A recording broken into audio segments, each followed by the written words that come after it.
Բարև ձեզ, սիրելի հայրենակիցներ, հարգելի գործընկերներ։ Քննարկում ենք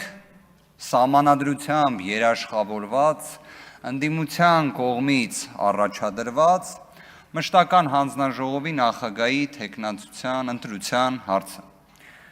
Իհարկե, հարց ու պատասխանի ընթացքում մենք ներկայացրեցինք այն, որ Ուժեղ Հայաստան խմբակցությունը ցանկացած լինի մշտական հանձնաժողովի կամ այլ կարգավիճակի վերաբերյալ ոչ թե մեկ, այլ մի քանի թեկնածուներ, որոնք արհեստավարժության տեսանկյունից այն գործունեության, որը վերաբերում է խորհրդարանական վերահսկողությանը, կարող են ապահովել։ Բայց բոլոր դեպքերում ազգային ժողովի քաղաքացիական պայմանագիր խմբակցության կողմից կատարված գործողությունը ժողովրդավարական չէր։ Այն սահմանադրության էությունից ազգային ժողովի առաքելության չէր համապատասխանում եւ չէր բխում։ Ես քանիցս ընդգծեցի, որ սահմանադրական դատարանը հստակ որոշում ունի 2023 թվականի սահմանադրական դատարանի 1708 որոշման մասին է խոսքը, որը, այսպես ասած, ազգային ժողովի խմբակցությունների բացարձակ հայեցողությունից անցում կատարեց կոնկրետ պարտականությունների եւ ինչ ուղերձ է փոխանցել սահմանադրական դատարանը բոլոր խմբակցություններին։ Մեջբերեմ, սահմանադրական դատարանը արձանագրում է, որ ազգային ժողովի խմբակցությունները պարտավոր են գիտակցել, որ այն իշխանությունը, որի իրականացման լիազորություններով օժտված են, ուղղված է ժողովրդի կամայտնության արդյունքում ձևավորված ազգային ժողովի սահմանադրաիրավական առաքելությունը կյանքի կոչելուն։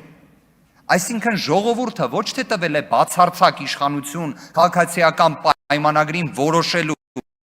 թե ընդդիմության առաջադրած թեկնածուներին ընտրի թե չընտրի, այլ պետք է դա ապահովի։ Ես լսեցի մի հարցադրում, թե եթե լիներ հակառակ իրավիճակը, որ պետք լիներ Ուժեղ Հայաստան խմբակցության կողմից կողմ ձայներ։ Հարգելի գործընկերներ, սիրելի հայրենակիցներ, օրենքի սահմանադրության էությունը նրանում է, որ այն դուր չգալով չի, այն ապահովելու մասին է։ Այլ հարց, որ քաղաքացիական պայմանագիրը վերջին 8 տարիների ընթացքում իհարկե այդ հարցում ֆանտաստիկ նշաձողեր է սահմանել։ Այն, որ մենք կրկին ունենալու ենք առիթ խոսելու ձեր դատաիրավական բարեփոխումների մասին, դա ակնհայտ է։ Բայց եկեք առիթը օգտագործենք, մեկ այլ հանգամանք քննարկենք։ Պարոն Հարությունյանը շատ հետաքրքիր միտք նշեց։ Բոլորս գիտենք, չէ, որ հիմա գյուղատնտեսական արտադրանքների արտահանման, գյուղատնտեսությամբ զբաղվող մեր հայրենակիցների համար տնտեսական տեսանկյունից դժվարություններ կան, որոնք էական, բացասական, ֆինանսական հետևանքներ են ունենում։ Բայց պարոն Հարությունյանը քաղաքացիական պայմանագիր խմբակցության անունից կարելի է ասել, բացահայտեց այս ռեբուսը, որտեղից է սա առաջացել։ Փաստորեն խնդիրը նրանում է, որ Ավետիք Չալաբյանը հանդիպել է մի քանի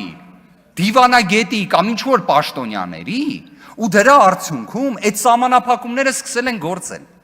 Բայց տեղի դատախազությունն է Ավետիք Չալաբյանին մեղադրում է նախապատրաստության մեջ նման արարքի։ Այսինքն չի արել Ավետիք Չալաբյանը։ Հիմա ավելի կարևոր հանգամանք։ Փաստորեն Հայաստանի Հանրապետության գործադիր իշխանությունից, քաղաքական իշխանությունից ավելի զորեղ ուժ կա։ Դա Ավետիք Չալաբյանն է, որ կարողանում է խոսալ եւ Հայաստանի համար տնտեսական սանկցիաներ բերի։ Այսինքն դուք ուզում եք ասեք Նիկոլ Փաշինյանը, ով ասում է, որ Ռուսաստանի Դաշնության հետ ամենաֆանտաստիկ հարաբերությունները 30 տարվա ընթացքում մենակ ինքն է ապահովել։ Այսինքն ինքը նույնիսկ Լևոն Տեր-Պետրոսյան Ելցին հարաբերություններից ավելի բարձր նշածող է սահման է, ու այդ հարաբերությունների մեջ սեպակարում խրի մի քրեական գործով դրվագ։ Այն էլ անմեղության կանխավարկածը չհաղթարած, այն էլ տևական ժամանակ կալանքի պայմաններում, բայց այսօր կալանքը վերացված իրավիճակում։ Չէ, սա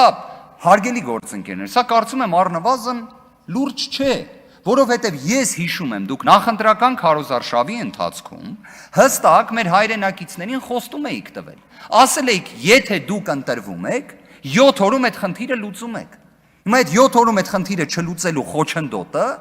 Այսօր Շենգավիթ նստավայրում քննվող քրեական վարույթն է։ Ես վստահ եմ մեր հայրենակիցները պատկերացնում են, որ դա չի խնդիրը։ Իսկ թե այդ խնդիրը ոնց պետք է լուծվի, դրա համար կա քաղաքական իշխանություն։